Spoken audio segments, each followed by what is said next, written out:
পৃথিবীতে প্রায় 4,000 ধর্ম আছে, আর প্রত্যেক ধর্মের অনুসারী মানুষ বিশ্বাস করে যে বাকি 3,999টি ধর্ম ভুল। একটু থেমে এই বিষয় নিয়ে চিন্তা করো। প্রত্যেক মানুষই মনে করে তার ধর্মই চূড়ান্ত সত্য, কিন্তু যদি তোমার জন্ম অন্য কোনো দেশে হতো, তুমি অন্য কোনো পরিবারে বড় হতে এবং তোমাকে অন্য কোনো ধর্ম শেখানো হতো, তাহলে আজ তুমি সেই ধর্মকেও আজকের মতো একই দৃঢ় বিশ্বাসের সাথে রক্ষা করতে।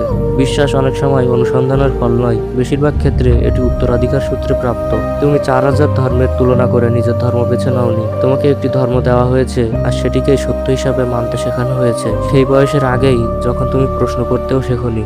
এখন সেই প্রশ্ন, যেটা বেশিরভাগ মানুষ শুনতে পছন্দ করে না, যদি হাজার হাজার ধর্ম ভুল হয়, তাহলে তোমার ধর্ম আলাদা কিভাবে? নাকি শুধু এই কারণে যে তুমি সেটির মধ্যেই বড় হয়েছো? যদি তোমার জন্ম অন্য কোথাও হতো, তাহলে তোমার সত্য হয়তো আলাদা হতো, কিন্তু সেই সত্যের প্রতি তোমার বিশ্বাস আজকের মতোই দৃঢ় থাকতো। তাই মূর্খের মতো অন্ধ অনুসরণ না করে নিজেই সিদ্ধান্ত নাও কোন ধর্ম সঠিক।